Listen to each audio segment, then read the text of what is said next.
Bonjour, nous allons continuer le cours sur les enseignes et afficheurs à LED. Aujourd'hui, nous allons aborder la commande d'une matrice à LED avec une carte FPGA. Dans cette leçon, nous allons d'abord vous faire une petite présentation de la matrice à LED. Ensuite, un deuxième point présentera le principe du contrôle de la matrice. Nous allons ensuite présenter une mise en œuvre sur une matrice RGB 32x32 avec une carte FPGA. Et un dernier point présentera quelques simulations des signaux de contrôle. Une matrice à LED est un panneau où des LED sont arrangés en grille, ligne, colonne. Cette version de la matrice 32x32 présente une LED tous les 6 mm. Elle compte 1024 LED RGB, c'est-à-dire une combinaison des couleurs rouge, bleu et vert permet de contrôler la couleur de chaque pixel. Voici les spécifications de la matrice. Elle compte 1024 LED RGB, rangées sous forme de carré 32x32. Les longueurs d'onde pour chaque couleur rouge, vert et bleu sont présentées ici. Elle est alimentée en 5 volts et peut consommer jusqu'à 4 ampères. Nécessite 13 pins pour la commande, 6 pour les données et 7 pour le contrôle. La commande de cette matrice se fait par étapes. On ne peut pas commander toutes les LED en même temps. On ne contrôle uniquement une ligne à la fois parmi plusieurs. On joue donc sur la fréquence de scrutation de l'affichage pour tromper l'œil humain. Ce principe est appelé le scanning. Il représente le nombre de lignes que l'on peut rafraîchir pour présenter une image. Cette version de la matrice est constituée de deux parties. Une première partie constituée de 16 x 32 pixels et une deuxième partie constituée de 16 x 32 pixels. On peut donc contrôler deux lignes à la fois pour la matrice globale. En résumé, quand on contrôle une ligne L de la matrice, on contrôle également la ligne L plus 16. Par exemple, ici, le contrôle de la ligne 0 contrôle en même temps la ligne 16, qui correspond à la ligne 0 de la deuxième moitié. Le chargement des données de la matrice se fait à travers 2 fois 3 registres à décalage. Nous avons ici 3 registres à décalage 32 bits pour la première moitié et 3 registres à décalage 32 bits pour la deuxième moitié. Ces deux registres sont contrôlés par le même signal, le clock. Le chargement des données se fait donc sur front du clock en série de 32 bits par couleur. Pour présenter le fonctionnement du chargement des 3 couleurs, nous avons ici un registre à décalage 32 bits. Le chargement des données des 3 couleurs se fait à chaque front montant de l'horloge. Lorsque le registre série est plein, une activation du pin LAT permet de transférer les données série en parallèle sur un registre de mémorisation 32 bits. Et une activation du OE, Output Enable, permet de transférer les données sur les pixels de la matrice. Il faut juste noter que le Enable Output est activé niveau bas.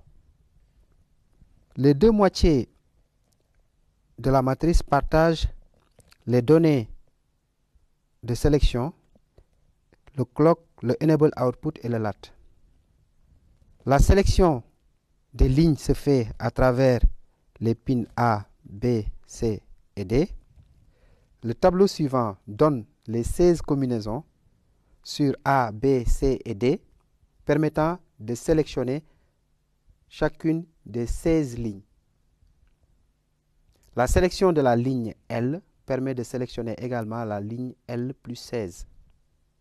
En résumé, le contrôle de la matrice se fait à travers 6 données de couleur. Nous avons les 3 pour la première moitié et les 3 pour la deuxième moitié. 4 lignes d'adresse A, B, C et D et 3 signaux de contrôle. Le clock qui rythme le contrôle de chaque bit de données chargées, le LAT qui permet de transférer les données à la fin de chaque chargement et le Output Enable qui permet d'activer ou de verrouiller l'affichage. Pour contrôler la matrice avec une carte FPGA DE0 Nano d'Altera, nous avons choisi cette assignation des pins. Ce tableau donne sur la première colonne les pins de la matrice, sur la deuxième colonne les pins que nous avons choisis sur la carte FPGA. Pour vous permettre de vous repérer sur les pins, nous avons donné ici le schéma où nous avons ici en rouge les pins GPIO 0 que nous avons utilisés et ici les noms des pins choisis et le brochage. Le top level matrix 32x32 RGB délivre les signaux de commande qui vont être connectés à la matrice RGB. Et ces signaux sont délivrés par un composant scan matrice qui est rythmé par une horloge. L'entité matrix 32x32 RGB dispose de 2 signaux d'entrée, l'horloge interne de la carte FPGA, le reset, et de 13 sorties qui vont être connectées à la matrice à LED. Nous avons ici les 6 données de couleur, le clock série qui permet de rythmer le chargement des données de couleur, le clock parallèle qui permet de faire le transfert lorsque le chargement est plein, le enable output qui permet d'afficher ou de verrouiller l'affichage et ligne cell qui permet d'adresser les différentes lignes. L'architecture de matrix 32x32 RGB permet de lancer en parallèle l'horloge et le scan matrice, en leur fournissant également les différents signaux manipulés. Nous avons ici, au niveau de l'horloge, le reset, le clock in qui représente le clock de la carte FPGA, le horloge bit qui représente la sortie de l'horloge et qui commande le composant scan matrice. Et nous avons ici les 13 lignes permettant de contrôler la matrice. L'entité horloge dispose de 3 signaux, 2 entrées, le clock et le reset, et une sortie, le clock out. Il s'agit en réalité d'un diviseur de fréquence qui nous permet de diviser la fréquence interne de 50 MHz en une fréquence de 10 MHz que nous avons choisi pour commander la matrice. Au niveau de l'architecture de l'horloge, nous avons le process qui gère la division de fréquence. Il est sensible aux signaux clock in qui représente le clock interne de la carte FPGA et le reset. Et au niveau de la sortie de notre horloge, nous avons un 1, 3 périodes sur 5 et un 0, 2 périodes sur 5. Au niveau de l'entité scan matrice, nous avons 2 ports d'entrée, le clock et le reset, et 13 ports permettant de commander le composant matrix 32x32 RGB. Ce schéma illustre les signaux de sortie de scan matrice qui vont commander les ports de matrix RGB 32x32. Et au niveau de l'architecture de scan matrice, nous avons le clock série qui rythme le chargement des données, le clock parallèle, le enable output, le compte qui permet de gérer le chargement au niveau des lignes et le délai d'attente aussi au niveau de l'affichage, et les lignes qui permettent d'adresser les différentes lignes. Au niveau de ce process, chaque front montant de l'horloge, ici, si le compteur atteint la valeur 1023, le compteur est réinitialisé. Sinon, le compteur est incrémenté. Et lorsque le compteur atteint la valeur 1023, on scrute les lignes. Si la ligne atteint la valeur 15, la ligne est réinitialisée. Sinon, la ligne est incrémentée. La dernière partie du process permet de gérer les signaux de contrôle. Si le compteur est inférieur à 32, le clock série est mis à 1. Sinon, le clock série est mis à 0. Si le compteur est égal à 32, le clock parallèle est mis à 1. Sinon, le clock parallèle est à 0. Et si le compteur est supérieur à 32, le output enable est mis à 1. Sinon, le output enable est mis à 0. Nous allons terminer ce projet par le chargement des données de couleur et la génération des signaux de contrôle dans un process pour afficher des motifs fixes avec un opérateur et logique. Pour la génération des signaux de contrôle, un et logique avec le clock in permet d'avoir des fronts sur clock série et un et logique avec le clock parallèle permet d'avoir également des fronts sur le clock parallèle. Il faut noter l'inversion de output enable puisqu'il est activé niveau bas. Pour la gestion des chargements de données de couleur, nous avons voulu avoir des motifs fixes avec des damiers de tailles différentes en fonction des couleurs.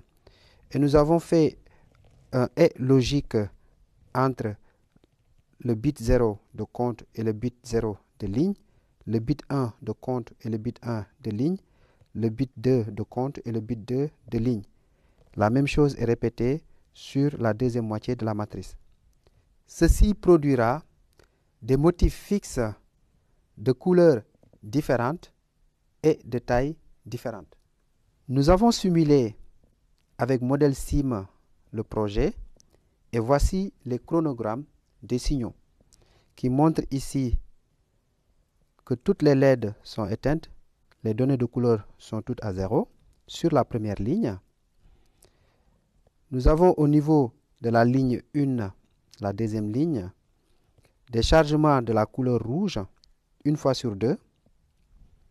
Au niveau de la ligne 2, nous avons des chargements de la couleur verte 2 fois sur 4.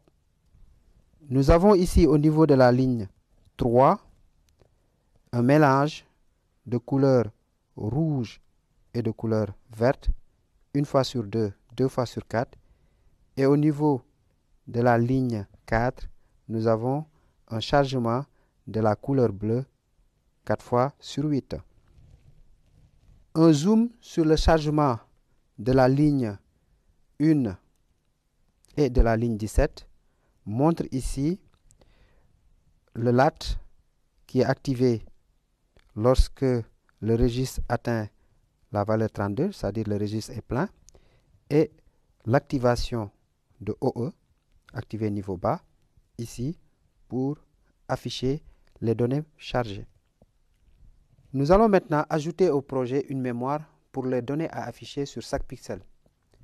Nous avons intégré au projet un composant mémoire vive qui fournit au composant scan matrice les données de couleur et les données d'adresse. Cela a nécessité quelques modifications de scan matrice et de matrix RGB que nous venons de présenter. Au niveau des modifications sur le composant matrix RGB, nous avons ajouté ici une adresse et une donnée. L'adresse est représentée ici sur 9 bits pour avoir les 512 pixels de chaque moitié et les données sur 6 bits pour les 6 données de couleur. Matrix RGB permet d'instancier les deux composants, mémoire vive, scan matrice, et l'horloge qui n'est pas représentée ici puisqu'il n'est pas modifié. Au niveau de l'entité scan matrice, nous avons ajouté l'adresse représentée sur les 9 bits et les données représentées sur les 6 bits. Des modifications ont été apportées au niveau du process qui gère le chargement des données et la génération des signaux de contrôle. Le chargement des données au niveau de scan matrice et des adresses proviennent de la mémoire. Les 5 bits de poids faible de l'adresse correspondent aux 5 bits de poids faible du compteur. Et les 4 bits de poids fort de l'adresse correspondent aux 4 bits des lignes d'adresse. Le chargement des données de couleur se fait à travers le vecteur data fourni par la mémoire. Et la génération des signaux de contrôle n'a pas changé. Au niveau de l'entité mémoire, nous avons l'adresse ici et le output, en plus du clock et du reset. L'adresse qui est représentée sur les 9 bits et le output qui va fournir les données sur 6 bits. L'architecture utilise ici une mémoire MEM qui est un tableau de 512 éléments et que chaque élément contient 6 bits. Ce tableau permet d'adresser et de charger les données de chaque pixel de la matrice. Il faut noter que le chargement des données peut se faire avec un processeur NIOS interne de la carte FPGA ou bien fourni par un microcontrôleur. Un deuxième processus permet de charger à chaque front descendant de l'horloge les 6 données de couleur pour chaque pixel. Et enfin, nous pouvons ici faire le chargement des données et modifier les données de la mémoire au niveau de cette section. Voici les résultats des tests que nous avons effectués sur la matrice 32 x 32. Comme vous pouvez le constater, sur la première ligne que nous appellerons la ligne 0, toutes les lettres sont éteintes. Sur la colonne 0 également, toutes les lettres sont éteintes. Sur la ligne 1, nous avons une lettre sur 2 qui est allumée en rouge. Sur la ligne 2, nous avons 2 lettres sur 4 qui sont allumées en vert. Sur la ligne 3, nous avons un mélange au niveau de ce pixel. Sur la ligne 4, nous avons 4 lettres bleues sur 8 qui sont allumées. Remarquez qu'une combinaison des 3 couleurs donne la couleur blanche. Il faut remarquer aussi que les mêmes motifs se reprennent au niveau des lignes et au niveau des colonnes. Nous venons d'aborder la commande d'une matrice à LED avec une carte FPGA. Après une présentation de la matrice, nous vous avons proposé un projet qui permet de contrôler une matrice RGB avec une carte FPGA. Nous avons par la suite intégré la gestion du chargement des données à travers une mémoire qui peut être chargée par un composant externe tel qu'un microcontrôleur ou un processeur interne de la carte, un processeur NIOS. On peut maintenant envisager une extension de l'application enchaînant plusieurs matrices, ce qui nécessiterait une vitesse de contrôle plus élevée, à l'image des grands murs de LED ou des grands afficheurs qui sont effectivement commandés par des cartes FPGA.